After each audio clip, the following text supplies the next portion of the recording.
শুক্রবার রাতে শাহবাগে ইনকিলাব মঞ্চের বিক্ষোভ কর্মসূচিতে পুলিশের লাঠিচার্জে ঢাকা ১৮ আসনের স্বতন্ত্র সংসদ সদস্য প্রার্থী মহিউদ্দিন রনি গুরুতর আহত হন।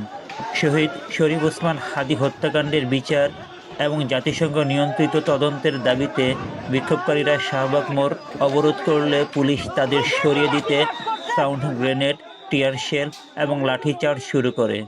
প্রত্যক্ষদর্শীদের মতে পুলিশ রনিকে লক্ষ্য করে বেধড়ক পেটায়, যার ফলে তার মাথা ফেটে রক্তক্ষরণ হয়। রক্তাক্ত অবস্থায় তাকে দ্রুত ঢাকা মেডিকেল কলেজ হাসপাতালে নিয়ে যাওয়া হয়। এ ঘটনায় রনিসহ অন্তত ৩০ থেকে ৫০ জন কর্মী আহত হয়েছেন বলে সংগঠনটি দাবি করেন। সামাজিক যোগাযোগ মাধ্যমে ছড়িয়ে পড়া ভিডিওতে রনির উপর পুলিশের এই তীব্র অ্যাকশন সমালোচনার জন্ম দিয়েছে। কেউ কেউ পুলিশকে জানোয়ার, কুকুর বলে আখ্যায়িত করেছে। বর্তমানে রনি চিকিৎসাধীন রয়েছেন এবং তার ফেসবুক পেজের মাধ্যমে অনুসারীদের কাছে দোয়া চাওয়া হয়েছে। এর আগে বিকেলে ইন্টারকন্টিনেন্টাল মোড়েও বিক্ষোভকারীদের উপর হামলা করে পুলিশ।